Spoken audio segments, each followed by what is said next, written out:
ঢাকা শহরের একদম প্রাইম লোকেশনের একটা জায়গা বছিলা, আপন গতিতে কোনো কিছু নিয়ম না মেনে তার ইচ্ছা মতো সে কনস্ট্রাকশন করে যাচ্ছে এবং সেই কনস্ট্রাকশন সরকার অথবা সরকারের প্রতিষ্ঠান ঠেকাতে পারছে না।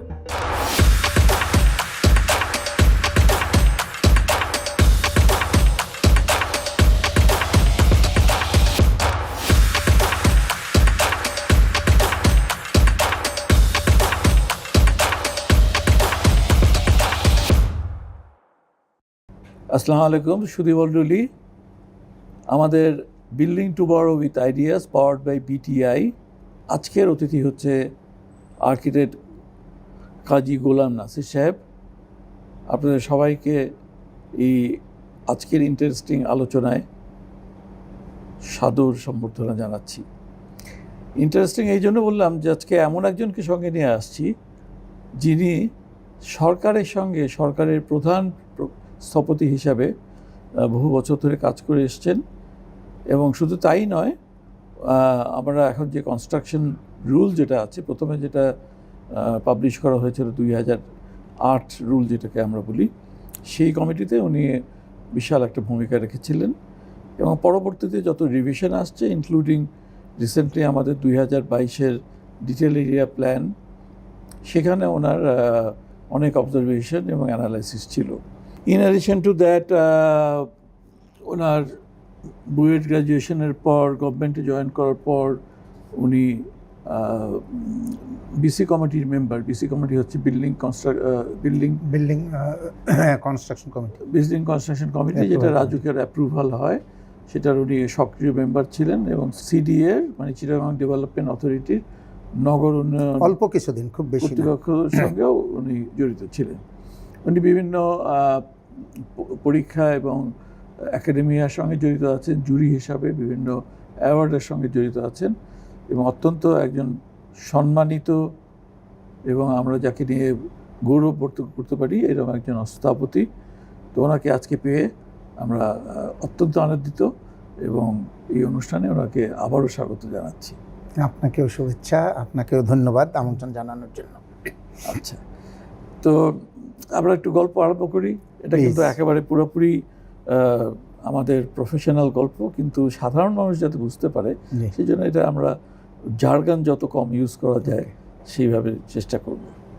ঢাকা শহর, আমরা যেখানে বড় হয়েছি, যেখানেই জন্ম হয়ে বেসিক্যালি বড় হয়েছি এখানে।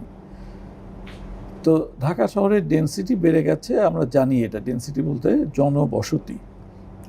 যে কোনো শহরই একটা পূর্ব পাকিস্তান আমলে প্রভিন্সিয়াল ক্যাপিটাল ছিল, সেখান থেকে একটা দেশের ক্যাপিটাল হয়ে গেছে। কাজে চেঞ্জটা সেটার জন্য একটা বিশাল কারণ। তো ঢাকা শহরের জনঘনত্ব এখন যা আমি মানে ডিটেল এরিয়া প্ল্যান থেকে ড্যাপ থেকে যেটা দেখলাম ইজ লাইক 400+ আর কি, মানে 400% পার একর। স্ট্যান্ডার্ড অনুযায়ী এটা হওয়া উচিত 200 থেকে 220-এর ভিতরে আর কি। তো সেইটাকে ধরে আমি একটু ঘটনাটা বলে দিচ্ছি আর কি।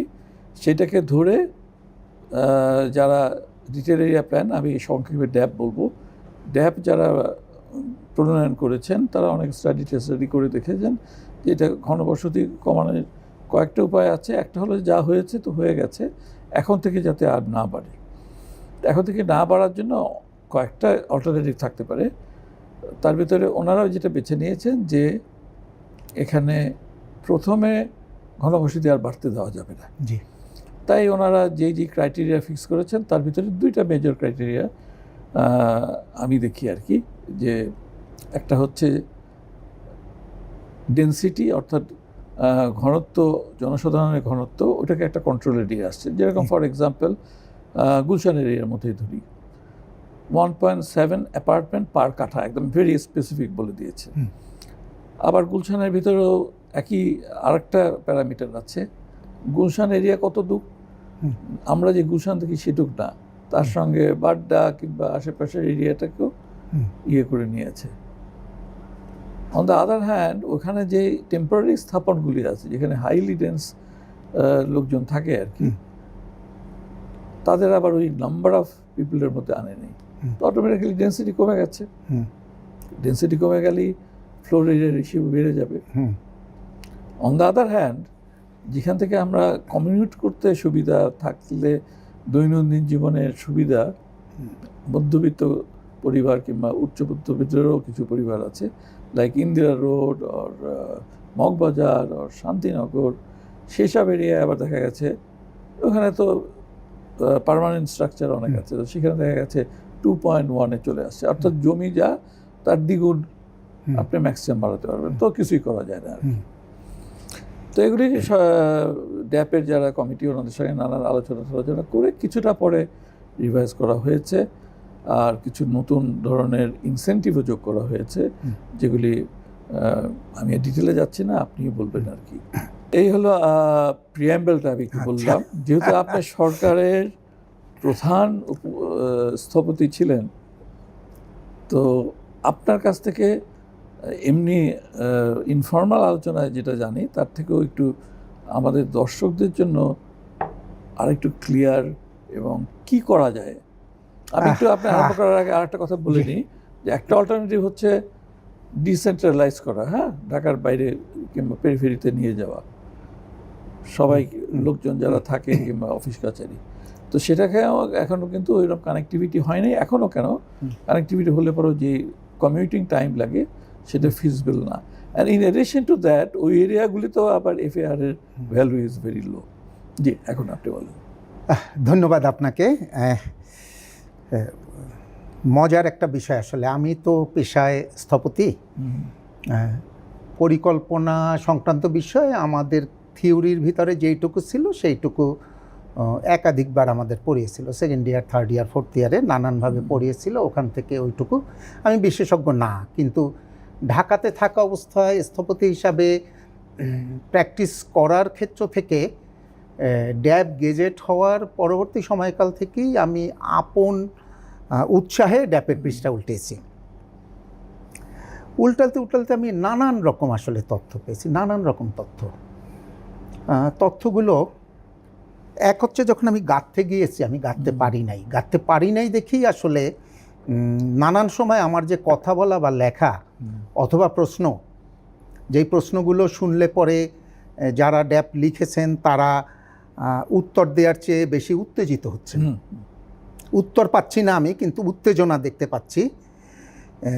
তখন আমার মনে প্রশ্ন এসছে যে যখন আমি রিয়্যাক্ট করি, তার মানে এর ভিতরে কোথাও ঘাপলা আছে। এইটা হচ্ছে আমার একটা একদম নিজস্ব ধারণা, আমি জানি না আমার সাথে কারো বনবে কি না। তো আমি যদি একটু করে আপনার এই আলোচনার প্রেক্ষিতে শুরু করি, আপনার লাস্টেরটা দিয়েই যদি আমি শুরু করি, যে ডিসেন্ট্রালাইজেশন করতে হবে সেই কনসেপ্টে ড্যাপ লেখা হয়েছে। ডিসেন্ট্রালাইজেশন কিন্তু করি নাই। আমি যদি ক্ষেত্রগুলো ধরি, যে চিকিৎসা বলি, চাকরি বলি, বাসস্থান বলি, পড়াশোনা বলি, ভিক্ষার কথা বলি, বেড়ানোর কথা বলি, সব কিন্তু টুয়ার্ডস ঢাকা। তাহলে ওই সেই বিষয়টা, যে আমাদের রাসূলের কাছে যখন একজন গিয়ে বললেন যে আমার ছেলে প্রচুর মিষ্টি খায়, আপনি একটু তাকে মিষ্টি খাওয়া থেকে বিরত থাকতে বলেন, রাসূল তখন বললেন যে 7 দিন পরে আসো, বা একটা নির্দিষ্ট সময় পরে আসো। তো উনি নির্দিষ্ট সময় পরে যখন ছেলেকে নিয়ে আসলেন, তখন ছেলেকে বললেন যে মিষ্টি খাওয়া ভালো না। তখন তাকে প্রশ্ন করা হলো যে আপনি তো ওই দিনই বলতে পারতেন এই কথাটা, দেরিতে বললেন কেন? তো রাসূল বললেন যে আমি নিজেও খুব মিষ্টি খাই, আমি নিজেকে বিরত না রেখে আমি আরেকজনকে কিভাবে উপদেশ দেই। তাহলে ডিসেন্ট্রালাইজেশনের বিষয়টায় সরকার থেকে সিদ্ধান্ত নেওয়ার আগে ডিসেন্ট্রালাইজেশন হবে এই কনসেপ্টে আমি যখন একটা নীতি আরোপ করি, সেই নীতিটা কাজ করবে না এবং করছে না। কেন করছে না সেইটার আমরা আর্কিটেক্ট হিসাবে যেই জিনিসটা পাচ্ছি, আপনারা এই ঢাকা শহরটাকে গোছানোর দায়িত্বটা নিয়েছেন দেখে আপনারা আমাদের চেয়ে বেশি বুঝেন। আমি ঠিক গোছানো শব্দটা ব্যবহার করতেছি, যে আমি যারা ডেভেলপমেন্টের সাথে জড়িত তাদেরকে আমি সাংঘাতিক রকমভাবে সম্মান করি, কারণ তারা হলো মানুষের যে ছোট একটু অ্যাসেট, সেই অ্যাসেটটুকুকে সর্বোচ্চ পর্যায়ে অ্যাফোর্ডেবল করার জন্য এবং অপটিমাম ইউজের জন্য সহায়তা করে যাচ্ছেন। ঢাকা শহরের স্যাটেলাইট ইমেজ ছিল একতলা বা দেড়তলা বালি এবং ছাদের উপরে জং ধরা কিছু রড।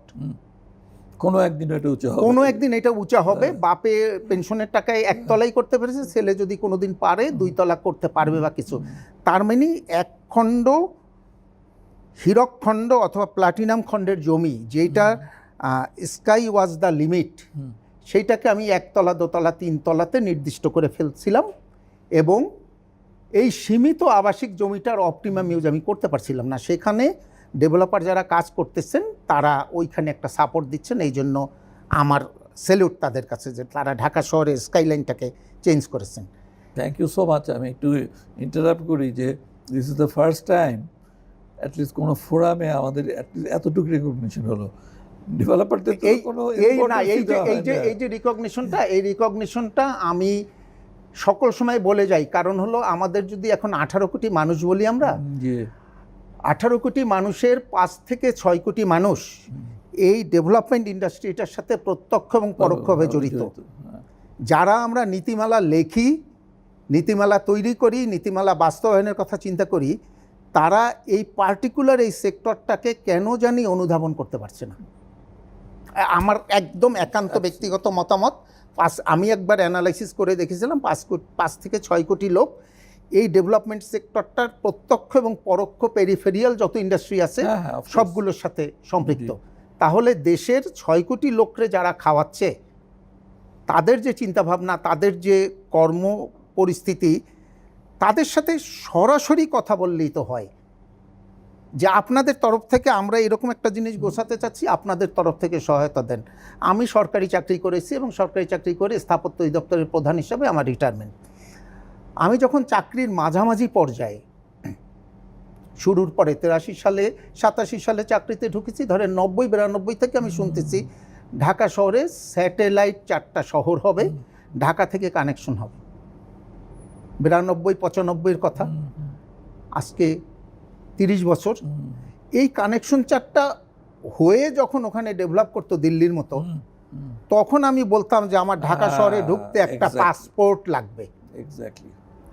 হাজব্যান্ড ওয়াইফ এবং যে বাচ্চারা পড়াশোনা না করছে অথবা ইউনিভার্সিটিতে পড়াশোনা না করছে, তারা ঢাকা শহরে থাকতে পারবেন না।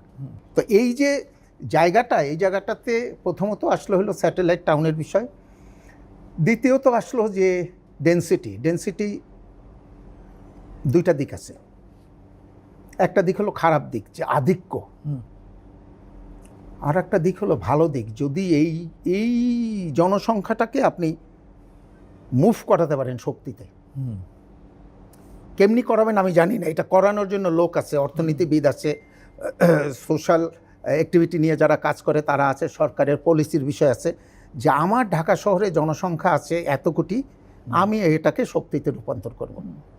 তা আমি যদি এটাকে শক্তিতে রূপান্তর করি এবং সেই শক্তিগুলি যদি ঢাকা শহরে সার্ভিস দিয়ে বিকেলবেলা 30 মিনিট বা 40 মিনিটে তার বাসস্থানে চলে যেত, তাহলে পরে ঢাকা তো খালি। অ্যাবসলিউটলি। কিন্তু আমরা এই রুটটা করার আগে আমরা বললাম ঢাকায় থাকতে পারবা না। ঢাকায় থাকতে পারবা না বলার পরে কি ড্যাব গেজেট হলো, কিন্তু আমরা কি রেস্ট্রিক্ট করতে পারতেছি?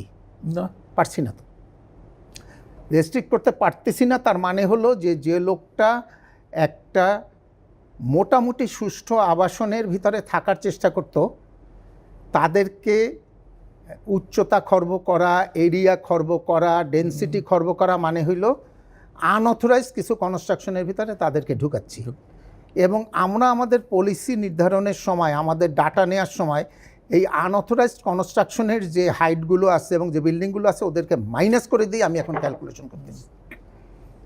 তার মানে প্রথমেই বললাম যে কোথায় কীভাবে আপনি ধরে নিলেন, বললেন যেটা, তার মানে ঢাকা শহরে যদি 3 কোটি মানুষ থাকে, তার যদি 1.5 কোটি 50-50 যদি ধরি, 1.5 কোটি যদি থাকে হইলো মোটামুটি সুষ্ঠু আবাসনে, 1.5 কোটি যদি থাকে হইলো স্বাস্থ্যকর নয় এমন আবাসনে, তাহলে ওই 1.5 কোটিকে মাইনাস করে আমি হিসাব করে বলতেছি যে এইখানে রেফেয়ার বাড়বে, আর যে সুষ্ঠু আবাসনে থাকে সেইখানে রেফেয়ার কমবে। Absolutely right. এই তো একটা অদ্ভুত চিন্তা না, একটা ভুল চিন্তা নিয়ে আমি আগাচ্ছি না। এখানে হয়ে যায় কি যে একাডেমি ইন্ডাস্ট্রির কোঅপারেশন দরকার, কিন্তু সেটা একেবারেই করা হয়নি আর কি। ফুল একাডেমিক 2-4 হয়। একদম ট্রুলি যদি বলি, কিছু যারা লিখছেন তারাও কিছু মনে নেবেন না, আসলে আমি কথাটা বলতেছি যে যিনি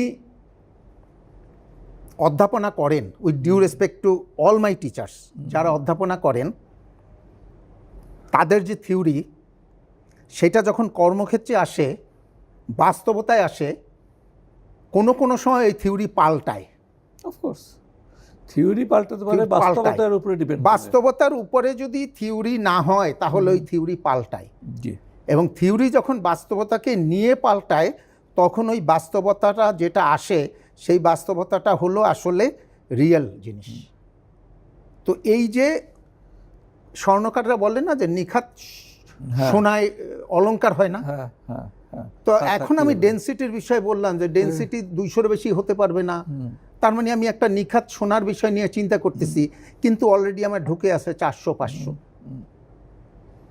আমি তো উল্টা মনে করি, আমি এক্সপার্ট লোক না, লেম্যান হিসাবে মনে করি যে যারা ড্যাপ লিখেছেন তাদের চ্যালেঞ্জটা নেওয়া উচিত ছিল যে এই এলাকাতে 70 ফ্যামিলি পার একর সরকার স্বীকৃত 350 পার্সন, সেখানে যদি 400 বা 500 থাকে, এই 500 লোকরে একটা প্রপার আবাসন দেওয়ার জন্য আমার কি করা উচিত আমি সেইটা লিখব। অ্যাবসলিউটলি। আমি বলবো না যে ভাই তুমি বাইর হয়ে যাও 150 লোক, অ্যাবসলিউটলি। এই 500-র জন্য কি করা দরকার আমি সেটা লিখব। আপনি যেটা বলেছেন যে চাপ সৃষ্টি আপনি করেন আর না করেন, চাপ সৃষ্টি হয়ে যাবেই। হ্যাঁ, বাই ইটস ওন চাপ সৃষ্টি হয়ে যাবেই। আর আপনি যদি মালয়েশিয়ার পুত্রজায়ের সঙ্গে তুলনা করেন, ওখানে পুত্রজায় এত সুন্দর করে সব কিছু করে তারপরেও মানুষকে নেওয়া কিন্তু ওয়াজ প্রিটি ডিফিকাল্ট। হ্যাঁ, in the late 90s it was pretty difficult. But সব কিছু যখন হয়ে গেছে, আচ্ছা থাকি না, অথচ এখানে পূর্বাচল 25 বছর ধরে চলছেই, তাও গিয়ে ওখানে ওই খাবারের দোকান ছাড়া আর কিছুই হয় না। সেই ক্ষেত্রে আপনি কি মনে করেন না যে আপনি যে কথাটা বললেন এখনই আর কি, যে যদি আমি এই ডেন্সিটিকেই এখন রেখে তারপরে ওই এস্টাবলিশমেন্টকে তৈরি করে, যেটা তৈরি হচ্ছেও কিছু কানেক্টিভিটি তো ডেফিনেটলি তৈরি হয়েছে। আমি স্পেশালি ঢাকা কেন, চিটাগাঙ্গে এয়ারপোর্টে এখন 20 মিনিট লাগে যাওয়া আসা করতে, উইচ ইজ ভেরি কমেন্ডেবল। তো সেগুলি মোটামুটিভাবে শেষ করে তারপরে যদি আমি শিফটিংটা করতাম তাহলে কি বেটার হতো না? আসলেই তাই, যে নিজে মিষ্টি খাওয়াটা বন্ধ করে সাজেশন দিলে খুব ভালো হতো। কারণ প্রশ্নটা ওইখানে আপনার, সেটা হলো যে যারা বলেন যে ইউটিলিটি পরিবর্তন করতে হচ্ছে, হ্যাঁ, আমার যে সন্তানটা আজকে জন্ম নিল, ওকে আমি যেইভাবে লালন পালন করতেছি, বয়সের সাথে সাথে ওর লালন পালনের স্টাইল চেঞ্জ হয়ে যাচ্ছে না? অ্যাবসলিউটলি। ও যখন স্কুলে যাচ্ছে আমি ওকে দিয়ে আসতেছি, ও যখন আর একটু বড় হচ্ছে ও নিজে যাচ্ছে, ও যখন ইউনিভার্সিটিতে পড়তেছে, he or she is matured, সে ভোটাধিকার প্রাপ্ত, তার মতো সে চলতেছে। আমাকে তখন তার কাছে জিজ্ঞেস করতে হচ্ছে যে আমি চিন্তা করতেছি, তোমার মতামত কি? এই পরিবর্তনটা যদি ব্যক্তি জীবনে কেউ মেনে নিতে পারে, তাইলে এই পরিবর্তনটা সোসাইটিতে কেন চেঞ্জ হবে না? একটা আরবান ডিজাইনে কেন চেঞ্জ হবে না? এটা তো হবে অবশ্যই। আমি কি বাংলাদেশের জন্মের সময়কালের যে বাংলাদেশ আর 2025-এর বাংলাদেশ আর 2050-এর বাংলাদেশ কোনো সময় কি এক হবে? অবশ্যই না। আমার চোখে দেখা পরিবর্তনটা, আমি পরিবর্তন দেখেছি ধানমন্ডি 2 তলা, তারপরে দেখেছি 4 তলা, তারপরে দেখেছি 6 তলা, তারপরে দেখেছি 8 তলা, তারপরে দেখেছি 14 তলা। আমরা কি কেউ বুকে হাত দিয়ে বলতে পারি যে এই ধানমন্ডির সকল ভবন ভেঙে কোনো একদিন 40 তলা হবে না? কেউ বলতে পারি না। কারণ হলো আমাদের আবাসনের যে জমিটুকু, এই জমিটুকু ফিক্সড। হ্যাঁ, আমাদের সরকার বলে দিতে পারবে না কোনো দিন যে আজকে থেকে কেউ কোনো সন্তান জন্ম দেওয়ার অধিকার রাখবে না। পারবে না, পারবে না। তো যদি না পারে তাহলে আমাদের জনসংখ্যা বাড়বে। এই এতটুকু মিনিমাম জমির ভিতরেই আমাদেরকে তাদের অ্যাকোমোডেট করতে হবে। করতে হলে পরেই আমাদের পলিসি পাল্টাতে হবে। তো এই পলিসি পাল্টানোর বিষয়টাতে এসে যদি গোড়ামির মতো আমি বলি যে ধানমন্ডির নিচে, গুলশানের নিচে, বাড়িধারার নিচে, বাড্ডার নিচে 10 ইঞ্চি বা 12 ইঞ্চি ডায়ার একটা সুয়েরেজ লাইন করেছি আমি, এইটা কোনোদিন 24 ইঞ্চি করা যাবে না, রাস্তা খুঁড়তে হবে। এই কথা যদি আমি বলে থাকি তাহলে পরে আমি দেশের ডেভেলপমেন্টের অন্তরায় হিসাবে কথা বলতেছি। এটা হলো আমার একদম নিজস্ব বক্তব্য। এই পরিবর্তন আসতে বাধ্য। এবং আমি যা এক সময়কালে আয় করতাম তার চাইতে বাংলাদেশের লোকের আয়ের মাত্রা বেড়ে গেছে। অফকোর্স বাড়বেই তো, সুতরাং লাইফস্টাইল চেঞ্জ হচ্ছে, লাইফস্টাইল উঁচুতে যেতে পারে। এইখানে আমি একটা জায়গায় আপনার সাথে শেয়ার করি এবং সকলের সাথে দ্বিমত করি, সেটা হলো আপনি যখন আমাকে এরিয়া ডেনসিটি বলে দিচ্ছেন, 1 কাঠাতে 2টা বানাতে পারবেন বা 1 কাঠাতে 1.5টা বানাতে পারবেন, ওই এলাকার আমার রাস্তার ফার 25 হোক আর এরিয়া ফার 40 হোক, কি যায় আসে? কিচ্ছু যায় আসে না তো। আমার ডেনসিটি তো ফিক্সড, আমি তো এই কয়টা ইউনিটই বানাতে পারবো। ওই ইউনিট আমি 1500 স্কোয়ার ফিটের বানাবো না 6000 স্কোয়ার ফিটের বানাবো, এইটা হলো ওই ওয়ার্ডের অথবা ওই এলাকার অর্থনীতি। ওই অর্থনীতি আমাকে কি গভর্ন করতেছে, আমি সেল করতে পারবো কিনা। অ্যাবসলিউটলি। আমি যদি না পারি, আপনাকে যদি এখন ধরেন গুলশানের এফআইআর দিয়ে দেয়, রেসিডেন্সিয়াল এফআইআর দিয়ে দেয় 20, এরিয়া এফআইআরও দিয়ে দেয় 20, আপনি ওই 4000 4500 স্কোয়ার ফিটের বেশি তো বানাবেন না। আবার যদি আপনাকে বলে যে এফআইআর 2, আপনি ওখানে 1500 স্কোয়ার ফিটের বানাবেন না, আপনি ওই কয়টাই বানাবেন যে এই কয়টা আপনার বিক্রয় হয়, ওইটা ওই এলাকার অর্থনীতি। এটা সবার মানতে হবে। তো আমি যদি ডেনসিটি বলে দেই, একদম সরল হতে পারতো কি জানেন, আমার একদম যদি ড্যাপে যদি বলতো যে আমার এই জনসংখ্যা কমানোর জন্য এরিয়া ডেনসিটি ফিক্সড করে দিলাম, সে বাড্ডাতে দিলাম 3, গুলশানে দিলাম 4, বাড়িধারায় দিলাম 5 বা ইত্যাদি ইত্যাদি, আমার তো আর কোনো কিছু লাগতো না। আমি শুধু বলতাম যে আমার বেসিক একটা রাস্তা দরকার হলো 20 ফিট, 20 ফিট রাস্তার জন্য আমার এই একটা এফআইআর, তোমার রাস্তা যদি 20-এর চাইতে বড় হয় তাহলে প্রতি ফিটে তুমি এতটুকু করে ইনসেন্টিভ পাচ্ছ। তাইলে আমি দেখতাম আমার জমির সামনের রাস্তা কত, আমি তার সাথে ইনসেন্টিভটা যোগ করতাম, কারণ আমার এই ডেনসিটি তো আমার গভর্ন করতেছে। আমার এরিয়া এফআইআরও লাগতো না, রোড এফআইআরও লাগতো না, which one is maximum, which one is minimum থেকে ম্যাক্সিমামে যেতে গেলে এই যে আরবিট্রারি কতগুলো ইনসেন্টিভ, এর কোনো ক্যালকুলেশনেরই দরকার ছিল না। ইনসেন্টিভগুলি আপনি যেটা বলছেন একদম সরলভাবে সবার জন্য বলা যেত। আমাদের যতগুলো ইনসেন্টিভ দিয়েছে, এই ইনসেন্টিভের ভিতরে অনেকগুলো ইনসেন্টিভ আমার কাছে দেখে মনে হচ্ছে ড্যাপের খসড়া, ড্যাপের প্রথম গেজেট, ড্যাপের দ্বিতীয় গেজেট এবং ড্যাপের তৃতীয় প্রস্তাবিত গেজেট, আমার কাছে মনে হচ্ছে যে আমি এই ক্যালকুলেশনে কোথাও ভুল করেছিলাম। এখন অ্যাব্রাপ্ট একটা ইনসেন্টিভ যোগ করে দিয়ে আমার বিবেকের কাছে দায়বদ্ধ হয়ে আমি ওটাকে কম্পেনসেট করতে যাচ্ছি। Absolutely I agree with you, এবং সেটাই বাস্তবতা। এগ্রি না করার কিছু নেই, এটা প্রমাণ করা যায় অ্যাকচুয়ালি। তো সেইটা যদি সেটা প্রমাণ করা যায়, কিন্তু সমস্যা হলো এই প্রমাণ করার জায়গাতে একদল হলো ড্যাপ প্রণেতা, আর এক দল হলো ওই ড্যাপ অনুযায়ী প্রকল্প বাস্তবায়ন করছে, আর এক দল হলো যে ওই ড্যাপের সুবিধা বা অসুবিধাটাকে লালন করতেছে, বহন করতেছে। এই 3টা গ্রুপ যদি একত্রিত হয়ে খোলা মনে আলাপ করত, তাইলেই তো এটা পরিষ্কার হতো। এখানে উত্তেজনার তো কিছু নাই। আমাদের যা নির্দেশনা এবং আমাদের যা চাহিদা, এই দুইটার ভিতরে বাস্তবতার একটা কাছাকাছি সমন্বয় হয় নাই দেখে সবাই থেমে আসে দেখি না কি করে। এবং এই দেখি না কি করে এই সময়কালের ভিতরে ঢাকা শহরের একদম প্রাইম লোকেশনের একটা জায়গা বছিলা আপন গতিতে কোনো কিছু নিয়ম না মেনে তার ইচ্ছা মতো সে কনস্ট্রাকশন করে যাচ্ছে এবং সেই কনস্ট্রাকশন সরকার অথবা সরকারের প্রতিষ্ঠান ঠেকাতে পারছে না। আপনি আমাকে বলবেন যে আপনাকে 25টা অর্গানাইজেশন থেকে ক্লিয়ারেন্স নিতে হবে, আপনি 25টা অর্গানাইজেশনকে একজনের কাছে দিয়ে বলবেন না যে তুমি 25টা অর্গানাইজেশনের মাথা, তুমি সই করলেই 25টা অর্গানাইজেশন মানতে বাধ্য হবে। আমি এই 25টা অর্গানাইজেশনে গিয়ে যখন দেখব যে 25 দিনের জায়গায় 250 দিন লাগতেছে এবং প্লাস অনেক কিছু লাগতেছে, আমি তো চিন্তা করবো এই 25-এর কাছে না গিয়ে আমি বানাই, তারপরে দেখা যাক কি হবে।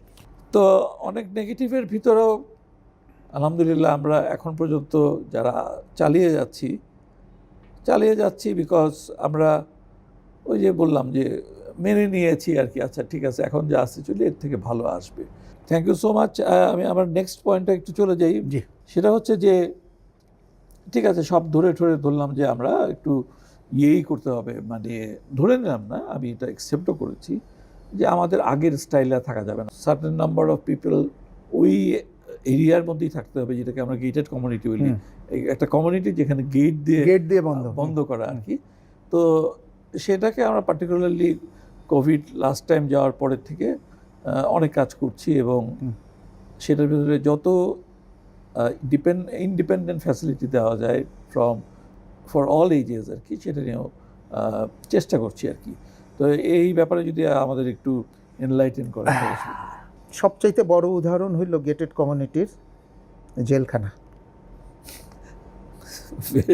বেস্ট উদাহরণ গেটেড কমিউনিটির জেলখানা। এখন জেলখানা টু জেলখানায় পার্থক্য আছে, আপনি দেখবেন। বাংলাদেশের জেলখানা দেখলে আমরা একরকম দেখতেছি, আর ডেভেলপ কান্ট্রির জেলখানা দেখলে একরকম দেখতেছি।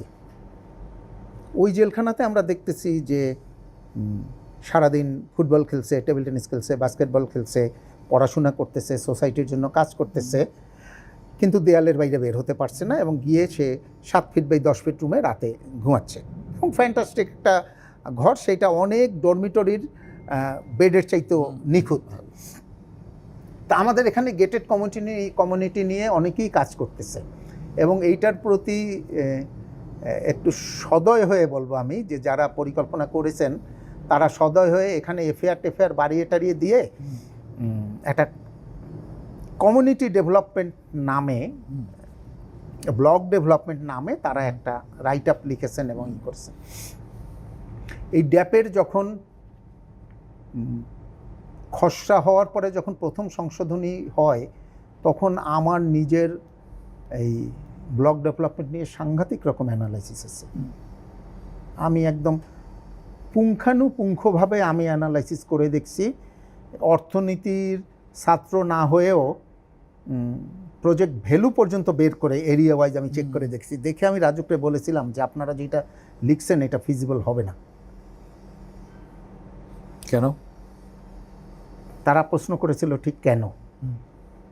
তখন আমি বলেছিলাম যে আপনার যে জমি এবং যার যত শতাংশ জমি আপনি বলে দিচ্ছেন, 40% জমি বলে দিচ্ছেন হইল সোসাইটিকে দিতে, শুনতে তো একদম মানে সাংঘাতিক রকম আনন্দময়, যে 100% জমির ভিতরে 40% সোসাইটিকে দিয়ে দেব, ফুটবল খেলার মাঠ হবে, পার্ক হবে, বাকি 60% আমি কনস্ট্রাকশন করব। এই যে লোকগুলোর এই 60% না, ওই 60%-এর ভিতরে 60%-এর ভিতরে আবার 50% মানে 40% মানে হলো 25% ধরেন। আমি বলছি যে যেই লোকগুলোর এই 100 ভাগ জমি, তার 40 ভাগ যখন দিয়ে দিল, এই 40 ভাগ জমি তো এই জমির উপরে দাম পড়তেছে। হ্যাঁ, অফকোর্স এই জমির উপরে দাম পড়তেছে। দাম পড়ার ফলে তারপরে এইখানে যা আমি বানাচ্ছি, সেই বানানোতে দাঁড়াচ্ছে কি যে এটার ভ্যালু বাড়তেছে। ফাইন, কাগজে কলমে এই জমিটা আমার, আমি এটা সোসাইটিকে দিয়ে দিচ্ছি, কিন্তু আমি ওখানে গিয়ে কোনো কথা বলতে পারতেছি না, কারণ এটা এখন সিটি কর্পোরেশনের। সিটি কর্পোরেশন ওইটা প্রথম 15 দিন হয়তো ধরে রাখতে পারবে, 16 দিনের মাথা থেকে ওখানে কিছু ফুচকার দোকান বসবে, কিছু হইল স্ট্রিট ফুডের দোকান বসবে, কিছু পলিথিনের ঘর উঠবে, কিছু সাইনবোর্ড আসবে, এবং ওয়ান ফাইন মর্নিং দেখবেন যে ওই 40% জমি আপনার বেআইনি জমি হিসাবে লোকের দখলে চলে গেল। ওই জমির দাম দিচ্ছে কিন্তু এই ক্লায়েন্ট গ্রুপ, এই বাড়ির মালিক, এই যিনি অ্যাপার্টমেন্ট কিনছেন উনি, কিন্তু এটা কিন্তু লস। আপনি যেই দৃষ্টিতে লিখছেন এটা কিন্তু ঠিক না। তারা তখন এইটা সংশোধন যেটা করলেন, সংশোধনে তারা লিখলেন যে এই 40% যে জমি আছে, এই 40% জমি ছেড়ে দিতে হবে, কিন্তু ওইটা গেটেড কমিউনিটির ভিতরের জমি হিসাবে থাকতেছে। এটা ওনারা সংশোধনীতে লিখছেন। আচ্ছা, তার মানে বোধোদয় হয়েছে হিসাবে যে হিসাব আসলে মিলছে না, এটা হাতের বাইরে চলে যাচ্ছে, এবং অবশ্যই হাতের বাইরে চলে যাবে, এটা কোনোদিন ঠেকাতে পারবে না, হাতের বাইরে চলে যাবে। তো এখন এই যে গেটেড কমিউনিটির এখন যে বাকি যে জিনিসগুলো আছে, বাকি জিনিসগুলোর ভিতরে ফ্যাসিলিটিস, এই সংশোধনীটা কি সংশোধনী আসছে? এই যে সংশোধনীটা আসছে, সংশোধনীটা হইলো ওই যে 40%-এর যে জিনিসটা, এটা গেজেট হয় না এখনো, গেজেটের প্রস্তাব। এই 40% ছাড়তে হবে, এটা ঠিক আছে, কিন্তু এইটা ওই কমিউনিটির ফিল্ড হিসাবেই থাকবে। ওকে, সো ওই কমিউনিটি চাইলে পরে ওখানে তালা দিয়ে রাখতে পারে, কমিউনিটির ভিতরেই থাকবে, সুতরাং ওখানে আর দখলের কিছু নাই। এই কমিউনিটির বাচ্চারাই ওখানে খেলবে, এই কমিউনিটির লোকজনই হাঁটবে, তার মানে এই কমিউনিটির যে ফেস ভ্যালু অ্যাপার্টমেন্টগুলোর, এইগুলো আরও এনহেন্স হইল। রাইট। ইন্টারেস্টিংলি একটা এক্সাম্পল পড়ে হলো হঠাৎ করে এই কথা শুনতে শুনতে, বাড়িধারায় যদিও মানে নিশ মার্কেট, ওটা তারপরেও বাড়িধারায় একটা পার্ক আছে, দুইটা পার্ক আছে অ্যাকচুয়ালি। তো একটা পার্ক মাচ বেটার, 8 নম্বর রোডের যেটা, সেখানে 1টা থেকে 4টা পর্যন্ত কোনো বাইরের লোক বাচ্চারা এসে খেলতে পারবে, আশেপাশে যারা আছে। হ্যাঁ, 4টার পর থেকে বাড়িধারা এলাকার লোক বাদে আর কেউ না, বাদে আর কেউ না। এবং মোটামুটি স্ট্রিক্টলি পালন করা হয় এটা। আপনি যে সিকিউরিটি গার্ডের কথা বললেন, সিকিউরিটি গার্ড জিজ্ঞেস করে, স্যার আপনি কোন বাসার ঠিকানাটা, ঢুকতে গেলেও জিজ্ঞেস করে কোথায় যাবেন, অন্য গাড়ি নিয়ে ঢুকতে গেলে জিজ্ঞেস করে কোথায় যাবেন। সো আপনি যেটা বলছেন যে ওই কন্ট্রোলটা রেখে যাতে ওই 40% ইউজ করা যায়, এরকমই একটা কিছু। মানে এখন যেটা করতেছে, ধরেন বিষয়টা এইরকম যে না, এখন যে এরকম আপনি অ্যাপার্টমেন্ট ডিজাইন করলে 50% জমি ছেড়ে দেন, এই 50% জমি তো এই অ্যাপার্টমেন্টেরই জমি। হ্যাঁ, অফকোর্স। তারা প্রস্তাব করেছে যে ওই 40% যেটা আমি চাং ছেড়ে দিচ্ছি, ওইটা ওই অ্যাপার্টমেন্ট ওনার্স অ্যাসোসিয়েশনই ব্যবহার করবে।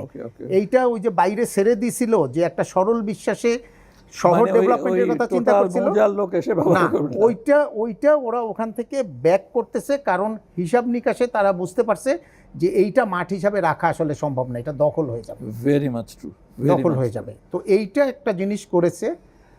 আর একটা ডেভেলপমেন্টের ক্ষেত্রে আর একটা প্রস্তাব যেটা, সেইটা হলো যে ব্লক ডেভেলপমেন্টের ক্ষেত্রে ফ্লোর এরিয়া রেশিও একটুখানি বাড়িয়েছে। আচ্ছা, ফ্লোর এরিয়া রেশিও একটু বাড়িয়েছে, ডেনসিটিও একটু বাড়িয়েছে। হ্যাঁ, ওটা ডেনসিটি একটু বাড়িয়েছে, কিন্তু ওই সকল ক্ষেত্রে আমার একটাই প্রশ্ন, আমি যদি আপনাকে ডেনসিটি দিয়ে গভর্ন করি, তাহলে এরিয়া ফার অথবা road far it's immaterial. Absolutely. Density এবং ওই এলাকার অর্থনীতি, এই দুইটাই আসলে আপনাকে গভর্ন করতেছে। বাকিটা তো অটোমেটিক্যালি ওটা থেকে, বাকিটা ওইখান থেকেই আসবে। সেখানে কেউ 3 ফান্ড নিয়ে করবে, কেউ 3.25 নিবে, কেউ 3.25 নিবে, এটা নির্ভর করবে তার ব্যবহারের উপরে অথবা বিক্রির উপরে। তো এইটা তো একদম পরিষ্কার। তো এই জায়গাটায় যদি ওনারা হাত দিত, তাহলে একটা বিষয় দাঁড়াতো যে এরিয়া ফার এবং রোড ফান্ড নিয়ে যে আমরা সাধারণ সকল জনগণ কনসার্ন, যে রোড ফার কমাই দিল আমার বিল্ডিং বোধহয় ছোট হচ্ছে, রোড ফার বাড়াই দিলে আমার বিল্ডিং বড় হচ্ছে। বড় আর ছোট কিন্তু এই ডেনসিটির সাথে আসলে আপেক্ষিক। ওইখানে ওই এলাকা কি চায়, সুতরাং এইখানে আপনি যতই বলেন যে ধানমন্ডিতে 500 স্কোয়ার ফিটের অ্যাপার্টমেন্ট কোনোদিনই কাজ করবে না, হ্যাঁ, অথবা কলাবাগানে 4000 স্কোয়ার ফিটের অ্যাপার্টমেন্ট কোনোদিনই কাজ করবে না। ওগুলি হয়ে গেছে কি এখন ওই যিনি বড়টা কিনছেন উনি হয়তো ওই 500 স্কোয়ার ফিট একটা এক্সট্রা কিনে, বড় যিনি কিনছেন উনি 500 স্কোয়ার ফিট কিনছেন ওরা অফিসের জন্য, অফিস ফ্রম হোম বলে না, বা হোম অফিসের জন্য, বা স্টাডি, অথবা ড্রাইভারদের বলবে আপনারা এখানে থাকেন। আর একটা জিনিস আপনি আলাপ করতেছিলেন, সেটা হলো লো ইনকামের জন্য সাশ্রয়ী আবাসন হতে পারে, হওয়া উচিত। কারণ হইল সরকারের যদি পলিসি থাকে সবার জন্য আবাসন, তাইলে পরে তো সব বলতে তো একদম এই লেভেলের লোক থেকে এই লেভেলের লোক পর্যন্ত, যে অ্যাফোর্ড করতে পারে অথবা পারে না, যে পারে না তার জন্য অ্যাফোর্ডেবল কন্ডিশন সরকারেরই করতে হচ্ছে। আপনাদের সহায়তা নিচ্ছে। কারণ আবারও সেই পুরনো কথাই বলি যে ঢাকা শহরের ড্রোন শট পাল্টে দিয়েছেন আপনারা। হ্যাঁ, এটা তো আমার একটাই খালি দুঃখ যে রিকগনাইজড হয় না। এইটা রিকগনাইজ না হওয়ার কারণ হইল কি, সেটা হইল যে সকল কিছুর ভিতরে ভালো এবং মন্দ মেলানো তো আছে। হ্যাঁ, উদাহরণ টানার সময় আমরা সবসময় মন্দ উদাহরণ টানি, মন্দ উদাহরণ টানি, ভালো উদাহরণ টানি না। এই সমস্যাটা এই জায়গাটাতেই আসলে। ভালো উদাহরণটা টানলে পরে দেখবেন যে একদম পুরো এই যে গুলশানের যে রাস্তা, গুলশানের রাস্তাতে যদি কোনো লোকরে, আপনি যে কোনো দেশের কোনো লোকরে চোখ বেঁধে এনে তারপরে চোখ খুলে যদি আপনি হাঁটতে বলেন, তাহলে পরে সে বলবে যে প্রপারলি ডেভেলপড একটা শহর দিয়ে আমি হাঁটতেছি। এটা বলবে। এইটা যে পরম শত্রু সে নিজেও বলবে যে না, 2008 কিন্তু গুলশানকে এই চেঞ্জ করেছে। জি, গুলশান 2008 এবং 2008 আপনার গুলশানকে, গুলশানের বিল্ডিংগুলোকে পথচারীর সাথে ইনক্লুসিভ করেছে। যেগুলো সীমানা দেয়াল দিয়ে উঁচু ছিল, সীমানা দেয়ালগুলো ভেঙে সেখানে গার্ডেন আসছে। আমি ঢুকেও বের হতে পারছি, আমি চিনি না জানি না, সেই বিল্ডিংয়ের গ্রাউন্ড ফ্লোর বা ফার্স্ট ফ্লোরে গিয়ে এক কাপ কফি খেয়ে বের হয়ে আসতে পারছি। আবার যদি কোনো জায়গায় পার্টিকুলার কোনো টাইমে ঢুকতে না পারি, আমার ভিজুয়াল রাইট এসে গেছে তার গ্রিনকে দেখান। অ্যাবসলিউটলি, সেটাও তো একটা বিশাল, সেটাও একটা বিশাল বিষয়। এবং আর একটা মজার তথ্য দিই আপনার, আমি একদম অতি সম্প্রতি একটা অ্যানালাইসিস ডাটা পেয়েছি, 2008 এবং ড্যাপ রিলেটেড বিষয় মিলে অ্যানালাইসিসটা হয়েছে। সেন্ট্রাল রোডে 7 মিটার, 8 মিটার, 9 মিটার, 10 মিটার এরকম রাস্তার পাশে বহু ডেভেলপমেন্ট হয়েছে, 9 তলা বা 10 তলা। সেই ডেভেলপমেন্টে দেখা গেছে যে 15টা বা 16টা বা 17টা অ্যাপার্টমেন্ট। আমি যদি ডেনসিটিতে কনভার্ট করি তাইলে পরে ডেনসিটি হলো 1.65, 1.7 বা 1.8, 9 কাঠা 10 কাঠা জমি। আমি যখন ড্যাপে যাই তখন আমি দেখতেছি ড্যাপে ওখানে লেখা আছে ডেনসিটি 2.2 বা 2.3, আর এরিয়া এফএল লেখা আছে 2.5 বা 3। ড্যাপ অনুযায়ী যদি আমি এই 2.2ই করি 1000 স্কোয়ার ফিটের, তাইলে পরে আমার অ্যাপার্টমেন্ট হয় 23টা, আর ওখানে অ্যাপার্টমেন্ট হয় 16টা বা 17টা। ওই 16 অ্যাপার্টমেন্টের পার অ্যাপার্টমেন্টে জনসংখ্যা যদি আমি 5 ধরি, 1040 বা 1050 অ্যাপার্টমেন্টেরও জনসংখ্যা কিন্তু 5, ওইটা কিন্তু 3 বা 2.5 না।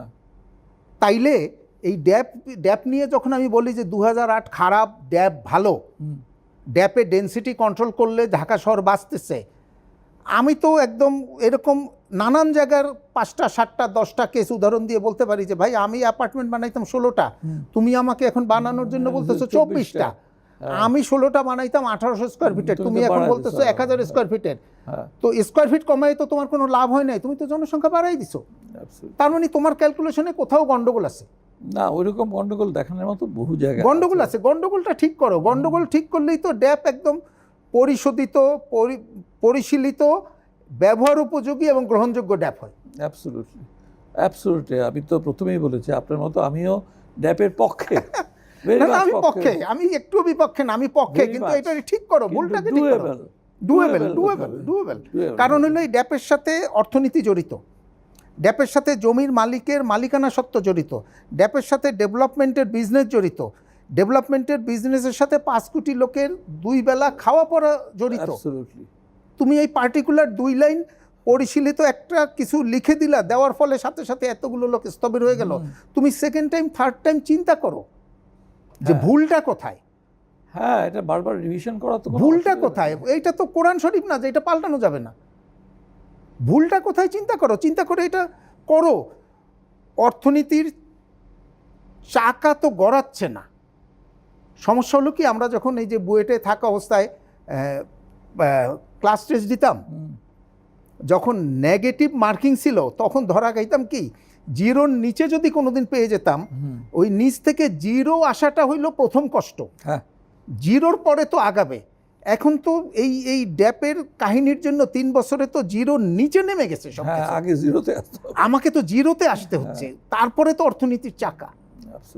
তো ওই পার্টিকুলার ওই জায়গাটাকে যদি যারা লিখছেন এবং যারা এখন সংশোধন করার কথা ভাবতেছেন, তারা যদি এই জায়গাটা চিন্তা করেন, জাস্ট 2টা সেক্টর, যে ড্যাপকে পরিশীলিত হতে হবে যেন এটা ডুয়েবল হয়, এবং দ্বিতীয়ত হইল তাদের একদম ব্রেনের ভিতরে ঢুকাতে হবে যে কোনো এলাকার ডেনসিটি দেয়া মানে হইল আমি টোটাল ডেনসিটি গভর্ন করতেছি, এখানে এরিয়া ফার আর রোড ফার ইমম্যাটেরিয়াল। এটা নিয়ে চিৎকার করার কোনো কিছু নাই। ডেনসিটি আপনি ডিটারমাইন করতে পারলেই ওই বাকি সবগুলো ওখানে বেশি কম লিখলে কিচ্ছু যায় আসে না। আপনার ডেনসিটির পরে যদি 1000 দিয়ে রাখে রোড ফার, তাতে কিচ্ছু যায় আসে না। ওই ডেনসিটি গভর্ন করতেছে কয়টা ইউনিট এবং কত স্কয়ার ফিটের ইউনিট, ওইটা ওই এলাকার অর্থনীতি গভর্ন করতেছে। Very right, very clear. At least আমার কাছে তো ক্লিয়ার ছিল, আরও ক্লিয়ার, মানে এক লাইনে আপনি বলে দিলেন। লাস্ট কোশ্চেন, জি প্লিজ, শেষ তো করতেই হবে, দরকার হলে আরেকদিন বসবো, আজকে না ভাই, ভালো লাগছিল গল্প করতে, আসলে মন খোলা প্রাণ খোলা কথা আর কি। জি, এআই, আর্টিফিশিয়াল ইন্টেলিজেন্স তো একসময় পৃথিবীকে গ্রাস করে নেবে, সেটাই কি আমাদের আলামত আর কি, মানে এটাই ধরা হয়। এবং এটা যে হবে না তাও না।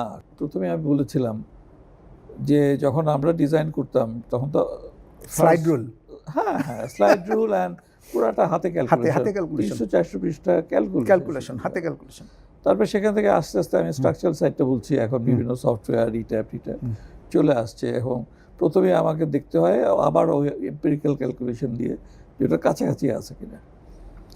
আর্কিটেকচার সাইড তো আরও ক্রিয়েটিভ জিনিস, এবং সেখানে যদি আপনি একেবারে এআইতে চলে যান কিংবা এআই এর উপরেই ডিপেন্ডেন্ট হয়ে যান, এআই বলছি এখানে, বাট বেসিক্যালি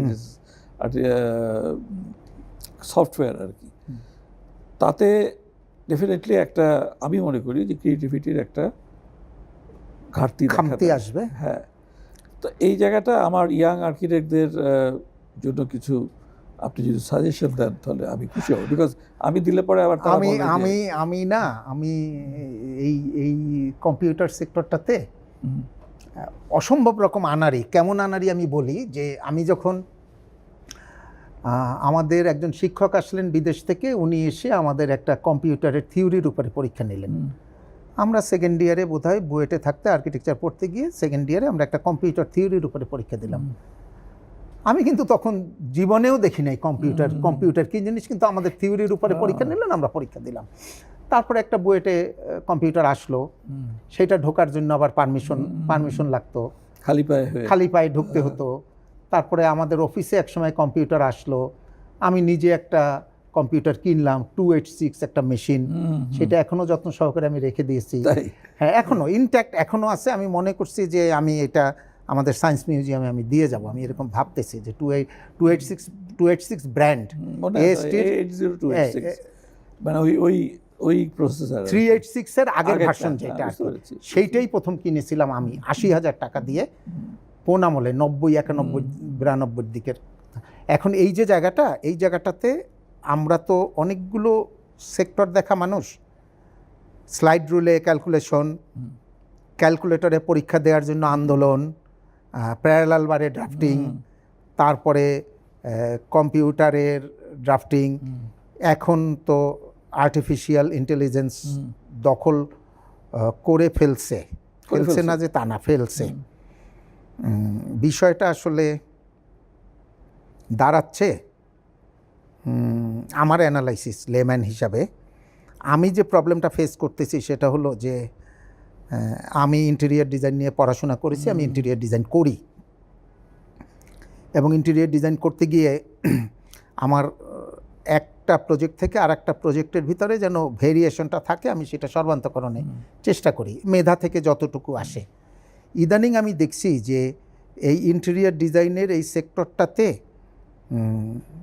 পড়াশোনাবিহীন এবং সেলফ টটও না, একদল ভেন্ডার ঢুকে গেছেন। তারা ক্লায়েন্টের কাছ থেকে শোনার পরে 4-5টা অল্টারনেট চান, কোনো একটা রুমের বা কোনো একটা দেয়ালের অল্টারনেট চান, এআই তাদেরকে ওই অল্টারনেটগুলো দিয়ে দেন, উনি ক্লায়েন্টের কাছে নিয়ে যান, গিয়ে বলেন স্যার অথবা ম্যাডাম এইটা বানাবো না এইটা বানাবো। ওটা তো স্যার ম্যাডাম খুব খুশি হবে, স্যার ম্যাডাম 5টা দেখে খুব খুশি হন। এবং একটা সময়কালে এসে যেটা দাঁড়াচ্ছে, আউটপুট গিয়ে আমি দেখতেছি যে স্পেসের যে কোঅর্ডিনেশনে রুম ওয়াইজ একটা ধাক্কা খাই, ডিজাইনগত একটা ধাক্কা খাই। তার মানে হলো যে বাসা, অফিস, রেস্টুরেন্ট, সময়কাল কতটুকু থাকবো, কোন কালার আমাকে সাইকোলজিক্যালি ইম্প্যাক্ট করতেছে, কোন কালার করছে না, এই এফেক্টগুলো বাদ দিয়ে একটা আউটপুট আসতেছে। এটাকে যে আপনি ধাক্কা দিয়ে সরিয়ে রাখবেন এইটারও আসলে কোনো উপায় নাই, আগ্রাসীভাবে আসতেছে, ওয়ার্ল্ড ওয়াইড আসতেছে। ম্যান বিহাইন্ড দ্য মেশিন, ওই জায়গাটাতে আসলে যুদ্ধ করতে হবে, এটা আমার মত আর কি। যে আমাকে আমার মেধা খাটিয়েই তাকে বলতে হবে যে আমি এই রকম জিনিস তোমার কাছ থেকে এক্সপেক্ট করতেছি, তুমি কি আমাকে হেল্প করতে পারো কি না কোনো কিছু। সো আপনি বলছেন যে আগে রিকোয়ারমেন্ট আমাকে এর ভিতরে কয়েকজন আমার বন্ধুবান্ধব দিয়েছিল, পোস্ট দিয়েছে ফেসবুকে, আয়ুব বাচ্চুর গানকে ইংলিশে ট্রান্সলেট করতে বলছে। আচ্ছা, সুন্দর করে ইংলিশে ট্রান্সলেট করে দিয়েছে, কিন্তু ওইটার গান না, ওইটা লিটারেচারের মতো লেখা। আর একজন তার ছবি আঁকতে বলেছে এবং পেছনে বলেছে যে ফুটবলারদের ছবি টবি সহ যেন আসে, তো পেছনে ফুটবলারদের ছবি এসছে, কিন্তু রোনালদোর জায়গায় নেইমারের নাম চলে আসছে, এরকম কিছু আসছে। তার মানে এআইও এখন একটু কাঁচা অবস্থায় আছে, কিন্তু এটা কাঁচা অবস্থায় থাকবে না। না না, ওইটাই তো ভয়। এটা কাঁচা অবস্থায় থাকবে না, কিন্তু বিষয়টা দাঁড়াবে কি, বিষয়টা দাঁড়াবে, এটা আমার অ্যাজাম্পশন, বিষয়টা দাঁড়াবে যে আমরা যে ছোটবেলায় যে সায়েন্স ফিকশন পড়েছি সেই রকম যদি পরিস্থিতি এসে দাঁড়ায় যে আজকে আপনার সাথে ইন্টারভিউ দেওয়ার পরে তারপরে 3 মাস পরে শুনতে পেলাম যে এফআর খান সাহেব তো আসলে এফআর খান ছিল না, এফআর খান ছিল না, ওইটা অন্যজন কিন্তু আপনার ইন্টারভিউ নিয়েছিল। তো এই যে জায়গাটা, এই জায়গাটাতে মানুষকে যে কোনো সেক্টরের যে কোনো লোকরে আগ্রাসন করতে পারে, সচেতন হতে হবে যে ওই আগ্রাসী ভূমিকাটাকে এ যেন কন্ট্রোল করতে হবে। Absolutely right. এই জায়গাটাই দেখতে হবে, এইটা আসবে। কারণ হলো আমরা যখন স্লাইড রুলের পরে ক্যালকুলেটর আসছে, ক্যালকুলেটরের পরে যখন কম্পিউটার আসছে, কম্পিউটার প্রথম দিকে তো আমরা নিতে পারিনি, এবং আমরা ক্লাসের স্টুডেন্টরা যখন কম্পিউটার জেনারেটেড ড্রয়িং নিয়ে এসে আমাদের সাথে কথা বলতো, আমরা বলতাম হাতে আঁকো। কিন্তু এখন আমরা মানতে বাধ্য হচ্ছি যে না, ওইটাও তো একটা টুল, টুল হিসাবে ওকে ব্যবহার করতে হবে। এইটা যদি মানুষ করতে পারে তাইলে ঠিক আছে। আর মানুষ যদি মনে করে যে স্যার একটা প্রজেক্ট দিয়ে গেছে, 5টা অল্টারনেট লাগবে, বিকালবেলা দেখাতে বলছে, আমি কফি খাচ্ছি, আমি তো একটা ভয়েস মেইলে একটা ইনস্ট্রাকশন দিয়ে চলে গেছি, 5টা দাঁড়ালো। 5টা যে খারাপ কিছু দাঁড়াবে সেইটা না, কিন্তু ওই 5টার পেছনে এই ব্যক্তির যে মেধা, ইনপুট, মেধার লালন চর্চা, সেই জায়গাটা আসবে না।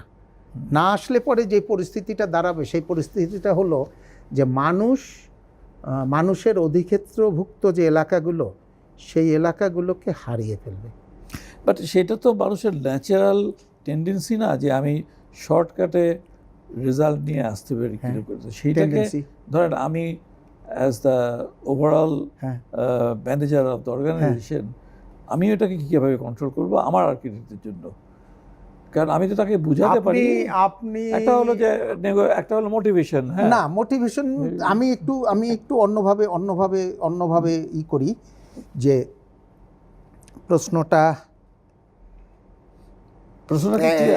প্রশ্নটা ক্লিয়ার, এবং স্টেজটা এখন পর্যন্ত বিপজ্জনক স্টেজে আসে নাই দেখে ফিল করতে আসলে পারছি না।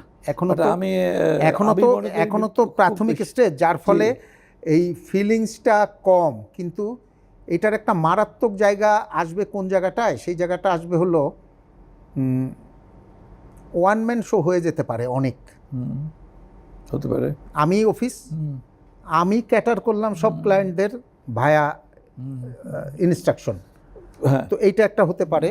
দ্বিতীয় একটা যেটা হতে পারে সেটা হলো যে এআইকে যদি বলা হয় যে নজরুলের মতো বা রবীন্দ্রনাথের মতো আমাকে 25টা কবিতা প্রোভাইড করে দাও, সে ঠিকই লিখে দেবে। এখন ওই জেনারেশনের যে সকল মানুষ, সেই সকল মানুষ এখন এআই জেনারেটেড রবীন্দ্রনাথ পড়বেন না মূল রবীন্দ্রনাথ পড়বেন, এআই জেনারেটেড নজরুল পড়বেন না জীবনানন্দ পড়বেন, এইটা অ্যাডভান্স বলা একটু কষ্ট এই জন্য যে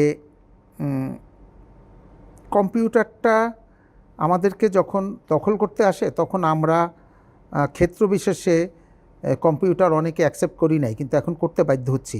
ওই রকম একটা জায়গায়ও হয়তো করতে বাধ্য হবে লোকে, প্রোভাইডেড না, আমিও এগেনস্টে না, করতে বাধ্য হবে। কিন্তু আমার বক্তব্য হলো যে ও আমাকে গভর্ন না করুক, আমি ওকে যেন গভর্ন করতে পারি। তো আমি যদি ওকে গভর্ন করতে চাই, তাইলে পরে আসলে আমাকে ওর ভিতরে ঢুকতে হবে, ওরকে নিয়ে পড়াশোনা করতে হবে। তা নাহলে ওয়ান ফাইন মর্নিং ও যদি বলে মিস্টার নাসির এইটাই ঠিক, তুমি যেটা ভাবতেছো ভুল, এটা ঠিক না, এবং সেটা তখন আমি যদি ওকে বোঝাতে না পারি, কারণ ও তো যুক্তিতে বুঝবে, ও তো আর কিছুতে বুঝবে না। ওকে যদি যুক্তি দিয়ে বোঝাতে না পারি যে তুমি যেটা বলছো সেটা আসলে লিমিটেড, এটা ঠিক না, আমি যেটা বলতেছি যে ও সেইটা ঠিক, ও তখন বলবে আমার সাথে দাবা খেলতে আসো, আমার ব্রেন যতগুলা চাল একসাথে নিতে পারে, তুমি তো তা পারবা না। এটা বলবে হ্যাঁ, স্বাভাবিক। এবং ওর সাথে দাবা খেলতে গেলে পরে অনেক মানে ভালো দাবারেও কোনো কোনো সময় হেরে যেতে পারে, কারণ ও ন্যানো সেকেন্ডে যে পরিমাণ চাল চিন্তা করবে আমি তো সেটা পারছি না। কিন্তু ওর ন্যানো সেকেন্ডের চালটা দিয়ে আমাকে হারালেও আমাকে চিন্তা করতে হবে যে ও আমার জেনারেটেড জিনিস আমার কন্ট্রোলে থেকে ও ন্যানো সেকেন্ডে 500 চাল বের করে কিছু আসে যায় না। সেখান থেকে আমি সেইখান থেকে আমি চালটা নিব। ওই জায়গাটা হলে পরে এই টেবিলে যদি আমি বসা থাকি আমাকে ওইটার ভিতরে ঢুকতে হবে, ইগনোর করার কোনো সুযোগ নেই। ভেরি রাইট, ইগনোর করার দরকারও নাই, সুযোগও নাই। এবং আপনি যখন পাচ্ছেনই অনেক অল্টারনেটিভ সেখান থেকে, তখন তো আপনার ব্রেইনের থেকে ও যতই ন্যানো সেকেন্ডে করুক, কিন্তু আপনার না তখন অল্টারনেট একটা আছে, সেটা হলো আমার ব্রেন তো নানা জায়গায় বিভক্ত। আমি 5 জনকে 5টা দায়িত্ব দিলে আর 5টা কাজ নিয়ে আমি তখন চিন্তা করতে পারতেছি, কারণ ও আমাকে একটা ব্যাকআপ দিলে আমাকে ওই ক্যাপাসিটিটুকু দেয়া আছে দেখে ভালো মন্দ জাজ করার, আমি ওইখানে গিয়ে জাজ করার কথা চিন্তা করব। তারপরে ওইটার সাথে ডেভেলপমেন্টের বিষয়ে আবার হয়তো বা কিছু তাকে নির্দেশনা দিব, সে নির্দেশনা অনুযায়ী আর একটু চেঞ্জ করে আমার কাছে দিবে। কিন্তু আমি যদি ডিপেন্ডেন্ট হয়ে যাই তাইলে সমস্যা। হ্যাঁ, জাস্ট একটা ছোট্ট এক্সাম্পল বলি। আমার একটা স্পিচ না, একটা ওয়েলকাম নোট ছিল, তো তাড়াহুড়ার ভিতরে আমি চ্যাট জিপিটিতে ওকে এটা ড্রাফট করতে দিলাম। 3টা লাইন দিলেই তো হয়ে যায়, লাইনও না 3টা ওয়ার্ড দিলেই হয়ে যায়। তো সেখানে সে বলছে যে অনুষ্ঠানটা আর কি, তো বলছে যে আজকে সন্ধ্যায় এই সুন্দর স্যান্ডেলের নিচে বসে, ওখানে কোনো স্যান্ডেলেরই নাই। এখন যদি আমি ডাইরেক্টলি ওটা ফলো করে যাই, আমি কিন্তু ওটাই পড়ে যাবো, because the language is so nice, শুনতে খুবই শ্রুতি মধুর। সো আপনি যেই সাজেশনটা দিলেন, যে then I asked him to make another revision. 3টা রিভিশনের পরে তারপরে বাকিটা আমি ওই 3টারে দিয়ে আপনি এই জায়গাটাই যেতে হবে। তো আমাদের ইয়াং আর্কিটেক্টের কাছে আপনার তরফ থেকে আমার অনুরোধ থাকবে আরে যে please do not just follow what it's giving, your sharpen your brain. হ্যাঁ, যেটা আপনারা করে আসছেন কিংবা আমরা করে আসছি। তো আজকের জন্য আমার মনে হয় যে অনেক ধন্যবাদ দিয়ে আপনাকে আমি মূল্যায়ন করতে চাবো না, কারণ আমি নিজে অনেক কিছু ক্লিয়ার হলো আমার কাছে। আবারও বলি, এটা আপনার সাথে শেয়ার করছি, যারা দেখছেন, যারা নীতি নির্ধারক, যারা ড্যাপ নিয়ে চর্চা করেন, যারা ড্যাপ প্রণয়ন করেছেন, যারা সংশোধনের কথা বলতেছেন, সবার প্রতি অনুরোধ সেটা হলো যে যেই সেক্টরেই পড়াশোনা করুক না কেন, সকলেরই নিজস্ব একটা মেধা আছে, সকলেরই কিছু না কিছু চর্চা আছে, বাস্তবতার সাথে সম্পর্কিত কিছু জ্ঞান আছে। তো এই সংশোধনীর সময়কালটাতে তুমি কিছু জানো না, তুমি এই সেক্টরের লোক না, এইরকম কোনো কথা বাদ দিয়ে যদি সকল কথাগুলো শোনা হয় এবং যারা লিখছেন অথবা সংশোধন করতেছেন তারা যদি একটু মোটিভেটেড না হয়ে একটু নিরপেক্ষভাবে চিন্তা করেন, তাহলে আমার মনে হয় যে ঢাকাবাসী সংশোধিত একটা ড্যাপ পাবে, যেটা আসলে ডুয়েবল, যেটা এই নির্মাণ সেক্টরে যে একটা স্থবির অবস্থা চলে আসছে সেইটাকে কাটিয়ে উঠতে পারবে।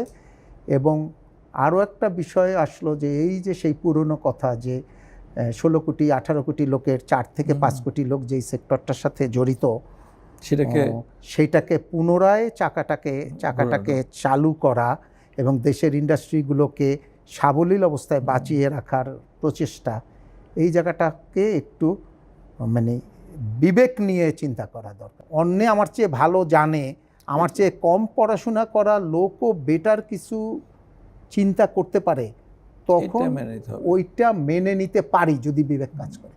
যদি কাজ না করে তখন পারি না। সেজন্য তো আমি তো এখনও ক্লাস নেই ইউনিভার্সিটিতে, আমি বলি যে brain and heart should work in balance. Brain একটা বলবে, ইমোশন আরেকটা বলবে, দুটাকে মিলিয়েই করতে হবে। কিন্তু তো নাসির সাহেব অনেক ধন্যবাদ, ইনশাআল্লাহ আবার আপনাকেও ধন্যবাদ, বিটিআইকেও ধন্যবাদ। আমি প্রাণবন্ত একটা সময় দিয়েছেন আসলে। জি, আমি এনলাইটেন এবং আমি শিওর যে আমরা সবাই মিলে চেষ্টা করলে পরে will come to a proper solution in this situation আর কি।